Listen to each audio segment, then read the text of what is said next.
You never expect your whole life to change in the frozen foods aisle, but that's exactly where mine cracked wide open. It was just supposed to be a normal grocery run.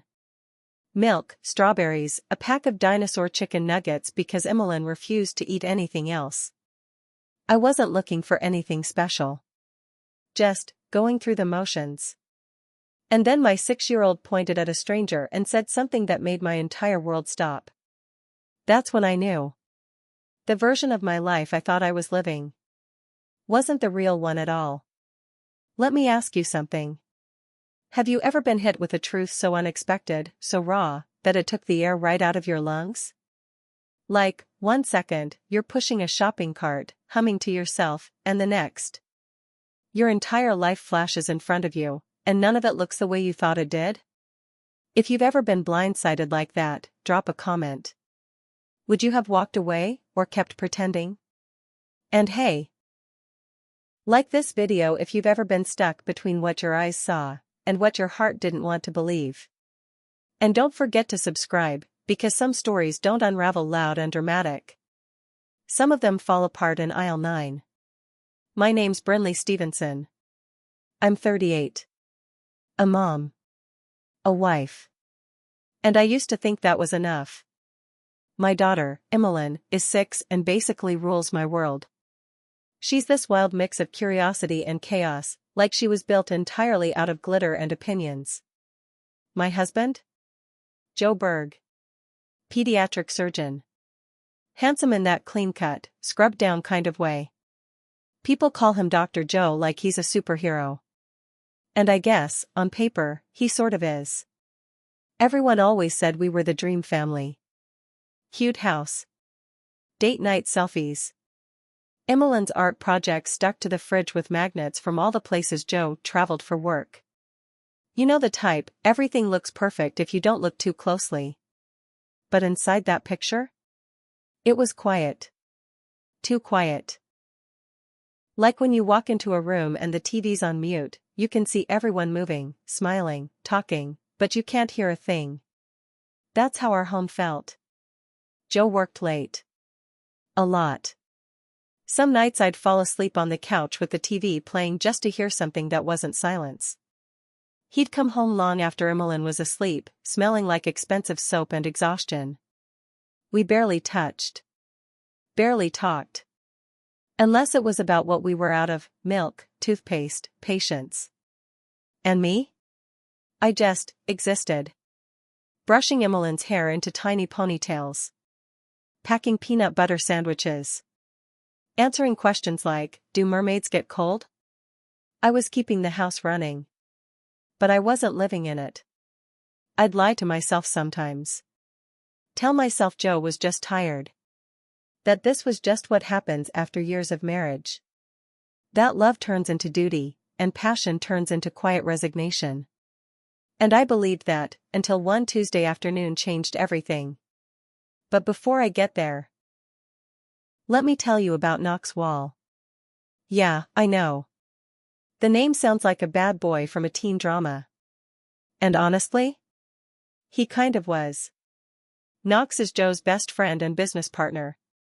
Tall, sharp jaw, eyes like he's always halfway through figuring something out about you. Where Joe was polished, Knox was raw. Where Joe gave you clinical smiles, Knox gave you knowing smirks. He'd drop by sometimes to grab a file or swing through for coffee. And every time, Emmeline would run to him like she'd known him forever. I didn't think much of it then. I mean, he was just Uncle Knox. The cool one with the motorcycle helmet and the leather jacket slung over one arm. The one who remembered how I liked my coffee, even when Joe forgot. He noticed things. Like when I got a haircut, or when Emmeline was nervous before a school play. And sometimes, when Joe was 2 hours late for dinner again, Knox would hang back a little longer, help me rinse dishes, and ask how I was doing. And I'd lie. Good, I'd say. Just tired. He never called me out. Just nodded, like he understood.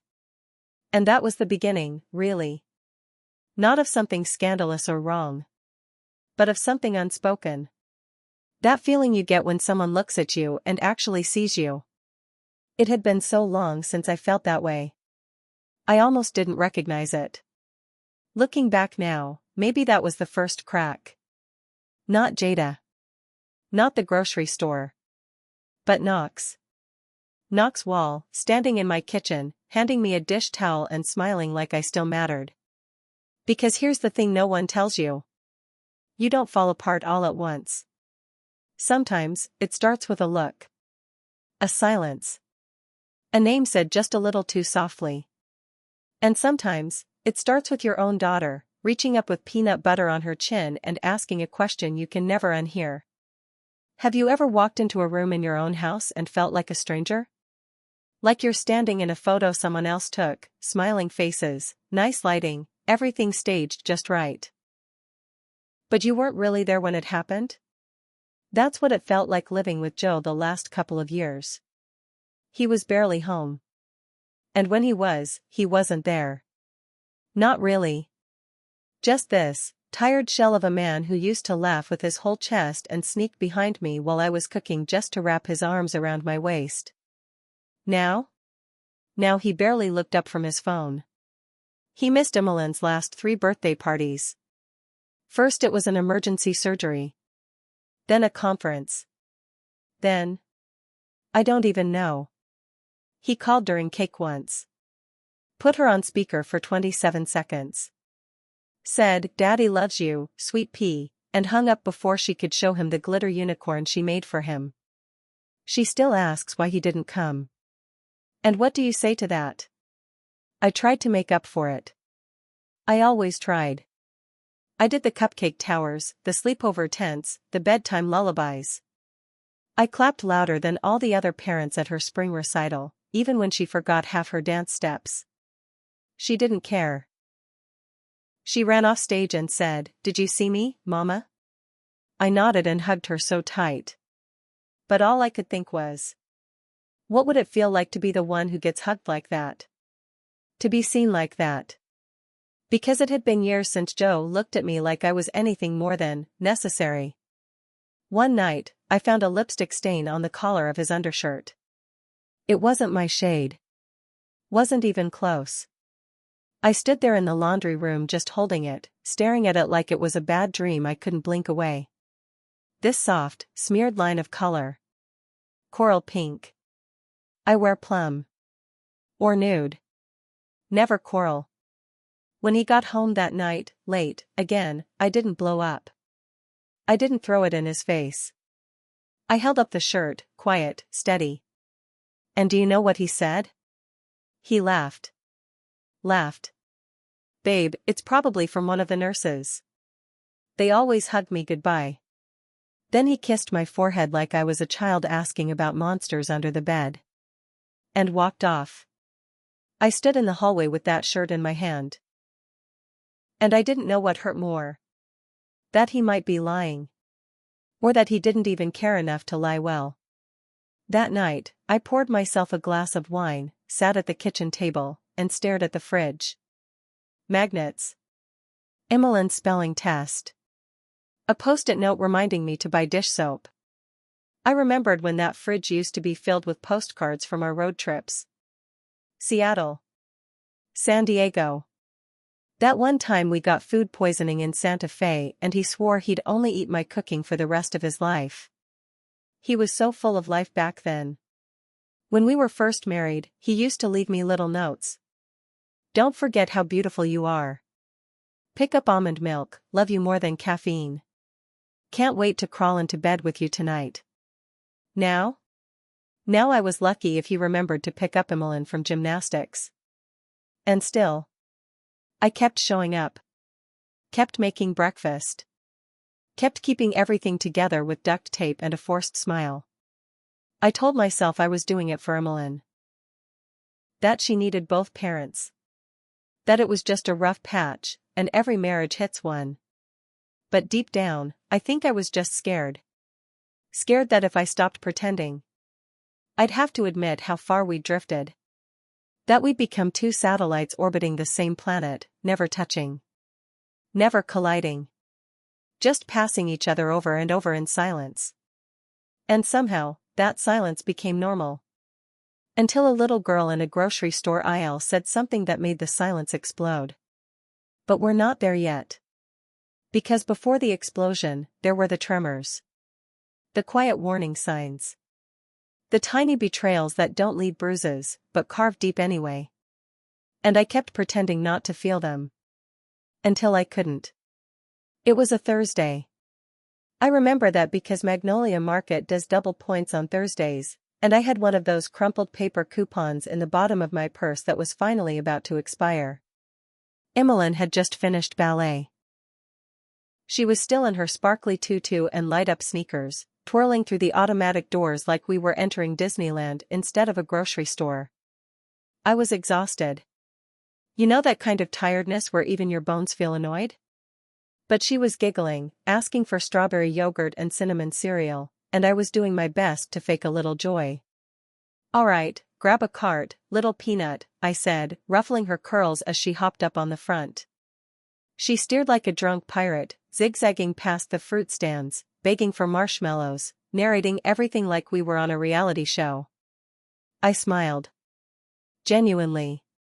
It was one of those rare days where it felt like, maybe I could do this. Hold everything together. Keep pretending.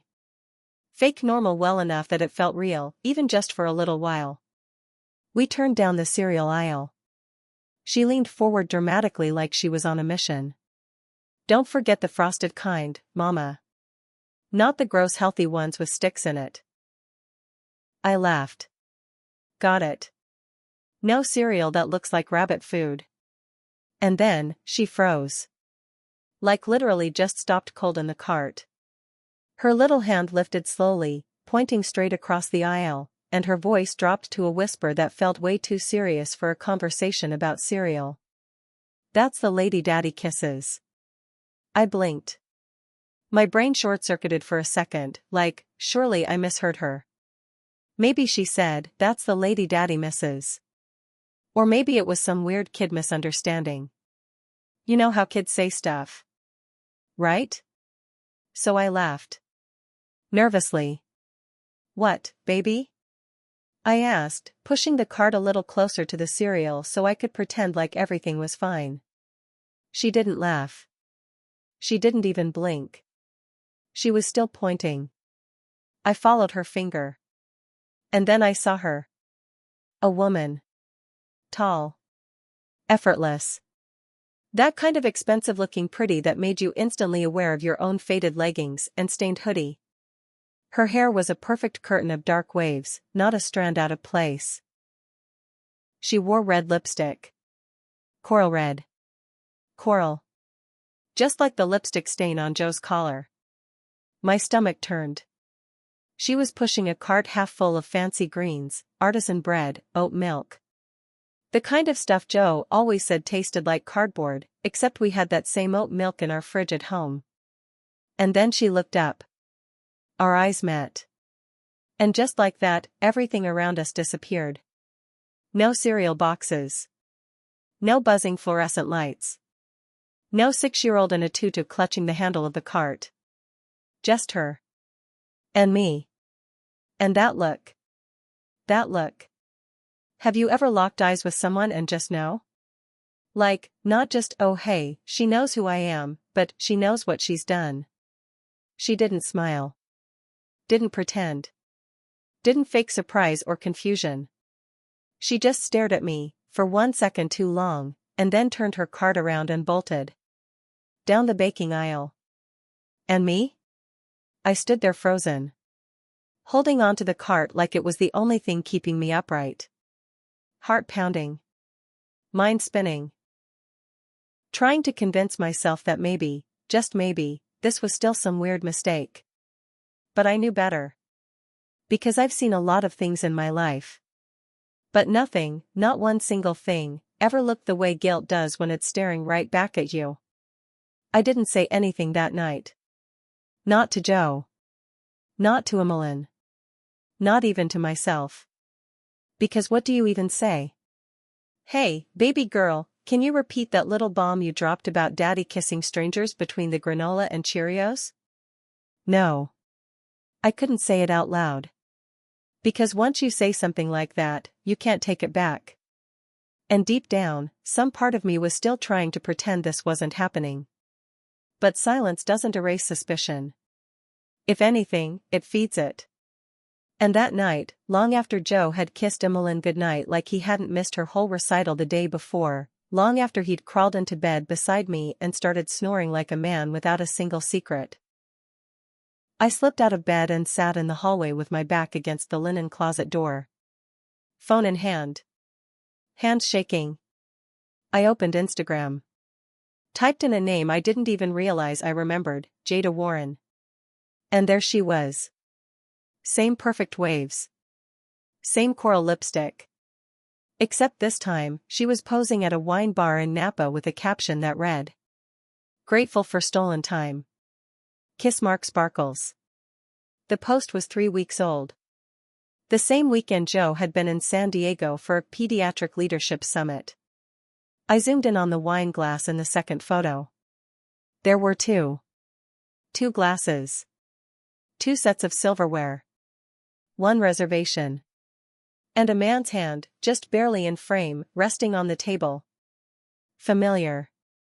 Tanned. Wearing the exact same leather watch I'd given Joe for his birthday last year.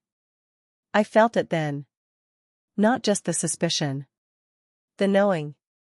My heart was beating so hard I could feel it in my teeth. I scrolled faster. Past brunches and rooftop dinners. Beach selfies with no photographer tagged. Captions that said things like, "I love secrets. Something about forbidden tastes sweeter. Never enough time with you." And then, in a tagged photo buried deep, Jada, clinking glasses with someone whose face wasn't visible. But the hand? Joe's. I'd have bet my life on it. I threw my phone on the couch like it burned me. Sat there staring at the floor, trying to convince myself it still wasn't solid proof. Maybe I was wrong. Maybe I was seeing things that weren't there. Maybe I was just tired, hormonal, overreacting. That's when I remembered something. Joe had Venmo's Emmeline's school make a donation last week. I'd seen the notification pop up. I opened Venmo. Searched for Jada Warren. There she was. A public profile, set to friends only, but the name alone confirmed it. And there, in his recent activity. Dinner wineglass red heart, $180. Cab ride, see you soon, $52. Sorry for the wait. Can't stop thinking about the last time. $200.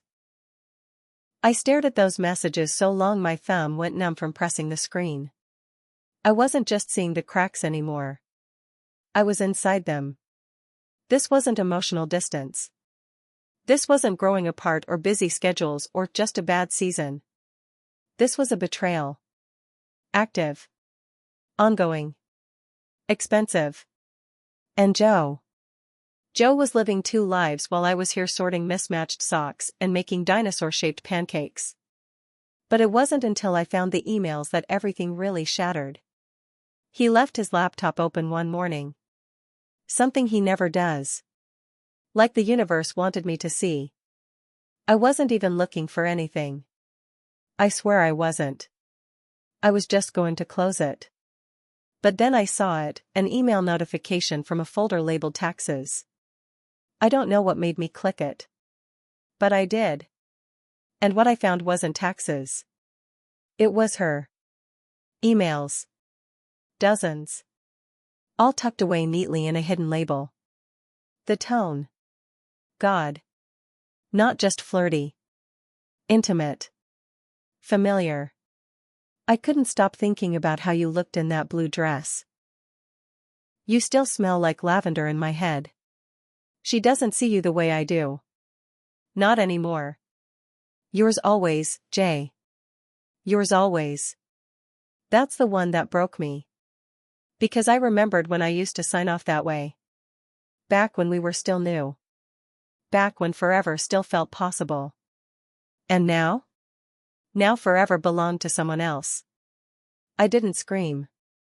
I didn't throw dishes or slash tires or pack a suitcase while blasting sad breakup songs.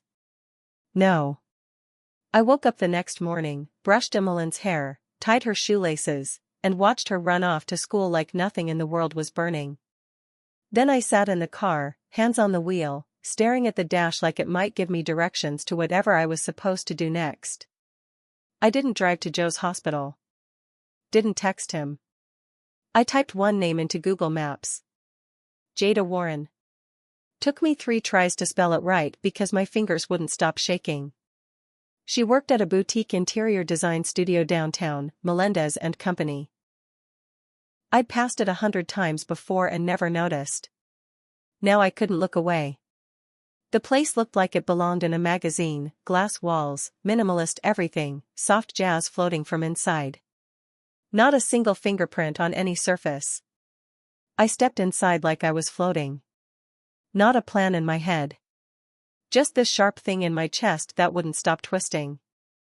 A receptionist with perfect eyebrows looked up and smiled like she was being paid to pretend. "Can I help you?" "I'm here for Jada," I said, my voice weirdly calm. "I'm a family friend." She smiled and disappeared through a frosted glass door. Jada came out not even a minute later. She was everything I remembered from the grocery store, poised, polished, untouchable. She didn't look surprised. Not even a little. Like she'd been expecting me. She led me into her office like we were about to talk about paint samples. I stood there, gripping the strap of my purse so tight my knuckles ached. "I'm not here to fight," I said. I need to hear it from you." She looked at me for a long moment. No fake pity. No excuses. Just a quiet, steady kind of detachment that made me feel like I was the one interrupting something sacred. And then she said it. He needed someone who saw him again. That's all. That's all. Like she hadn't shattered the last good piece of my life and tossed it onto a cold tile floor. I should have yelled. Should have said something cutting. Remind her he had a wife. A daughter. A whole damn family. But I didn't. Because for a second, I heard what she was really saying. You stopped seeing him. I started paying attention. And the awful part? I did stop seeing him. Stopped asking how his day was. Stopped laughing at his dumb hospital stories. Stopped pretending that his late nights didn't hurt. But he'd stopped seeing me, too. We both just disappeared on each other. Jada wasn't the reason. She was the result. I looked at her. This stranger who knew my husband better than I did now, and I didn't hate her. I just sat there. Staring straight ahead. Trying to figure out when exactly I stopped being Brynlee, and started being the background noise in my own life. It was 2 days after the studio visit. I still hadn't confronted Joe. Still hadn't said a word. I moved through the house like a ghost, doing laundry with hands that didn't feel like mine, answering Emmeline's endless questions with a smile that barely reached my cheeks. I kept telling myself I just needed time. One more day. One more night. Then I'd say it. Then I'd blow it all up. But the truth? I wasn't ready for the sound of that explosion. And that afternoon, in the middle of my emotional free fall, Knox Wall showed up at my door. Holding a tray of cupcakes. Of course. Fundraiser food drop-off, he said, lifting the foil-wrapped container like it was some kind of peace treaty. I figured you forgot. You always forget the damn newsletter. I almost laughed. Almost. I moved aside, let him in. The house smelled like lemon cleaner and quiet desperation. Emmeline was at her friend's, the kitchen was spotless, and the silence was so thick I could barely breathe through it. He set the tray down on the counter, then turned to face me. And right away. I knew. He could see it. The way my shoulders curved in on themselves. The way my eyes were a little too still. The way I wasn't pretending today. You okay? He asked softly, leaning on the counter. I nodded. He tilted his head. You want to try that again? I looked at him, and something in me cracked. Not a full break, just a hairline fracture. The kind that creeps in slowly and silent. I didn't say anything. But I didn't have to. He crossed the kitchen. Stopped just a few feet away. Close enough to feel. I always thought you deserved better, he said. His voice wasn't smug. It wasn't opportunistic. It was tired. Honest. Don't, I whispered. I'm not trying anything, he said. I'm just saying. It always hurt to watch you give your whole damn self to someone who stopped showing up. I swallowed. My throat burned. I'm married, Knox. He gave a sad smile. Yeah. So is he. We stood there in the quiet, nothing but the low hum of the fridge between us. And then, he reached out. Just his fingers. Brushing mine where they rested on the countertop. Barely a touch. But I swear it felt like someone had just pulled me back from drowning. And that scared me more than anything else. Because I wanted that touch. Not in some scandalous, dramatic way.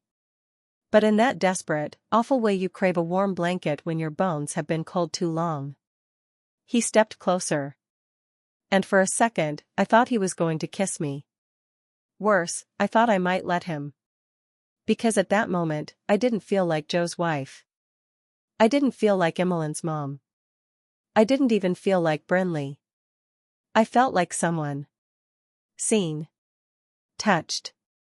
Wanted. But right before it happened, I stepped back. Physically. Emotionally. All of it. No, I said, barely a whisper. Please don't. Knox didn't argue. Didn't push.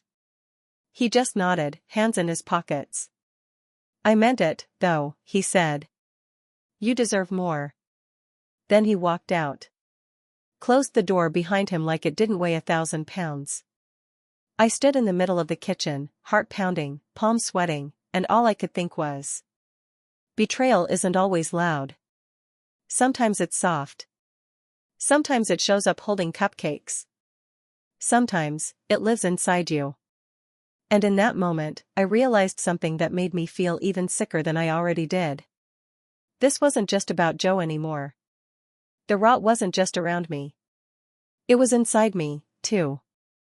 I was surrounded by it, quiet betrayals, near misses, hearts slowly caving in. And no matter which way I turned, there was no clean line left between right and wrong.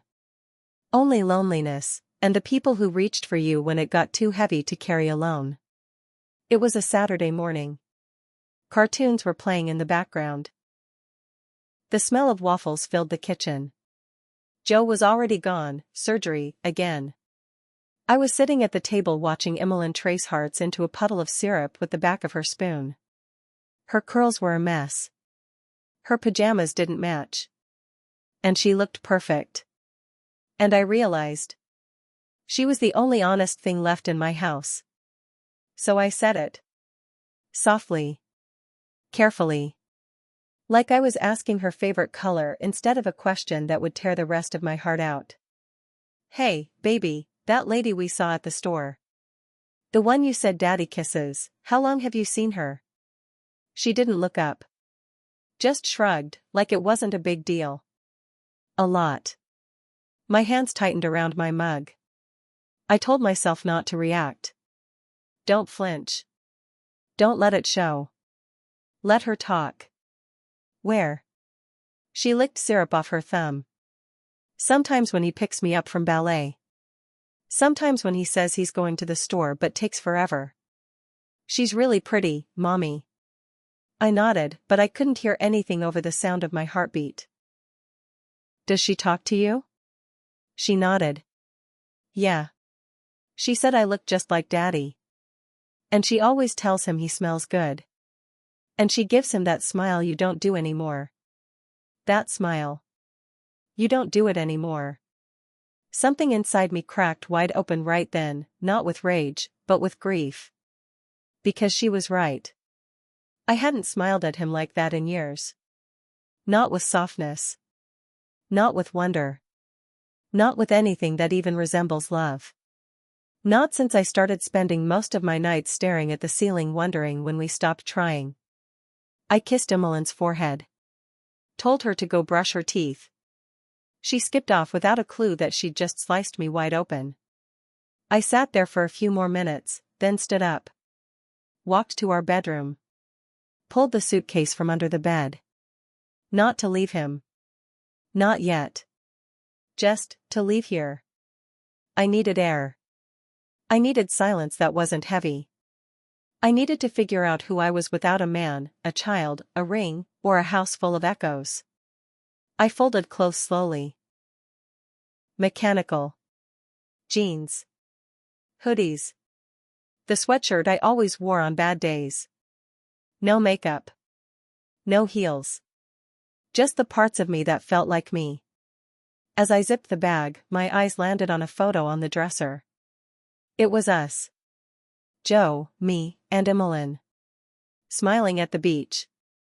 Wind in our hair. Arms around each other like we were whole. I didn't throw it away. I didn't break the frame. I just turned it face down. Because I needed to stop pretending we were still that family. Sometimes, leaving isn't slamming doors or shouting matches. Sometimes, it's just the sound of a zipper closing quietly. And a woman walking out with her shoulders finally straight. Brynlee walking alone in a park. The trees are tall and still. Leaves fall around her like everything is finally letting go. She's not crying. Not smiling. Just breathing. For the first time in what feels like forever. Emmeline at the kitchen table, coloring with fierce concentration. She holds up her drawing to the babysitter with a proud grin. Two women drawn in crayon, hand in hand, one with wavy brown hair, one with coral lips. In big letters at the top, my two moms. The sitter smiles nervously. Emmeline beams like the picture makes perfect sense. Joe alone at the dining room table. The house is clean, but the silence is loud. A half-empty coffee cup. A placemat where Brynlee used to sit.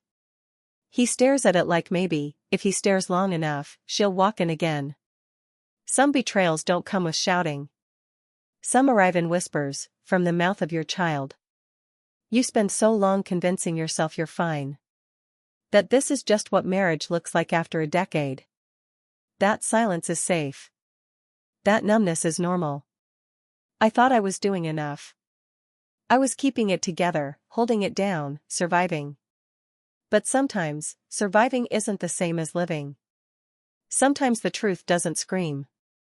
It just sits beside you in a shopping cart and calls your bluff.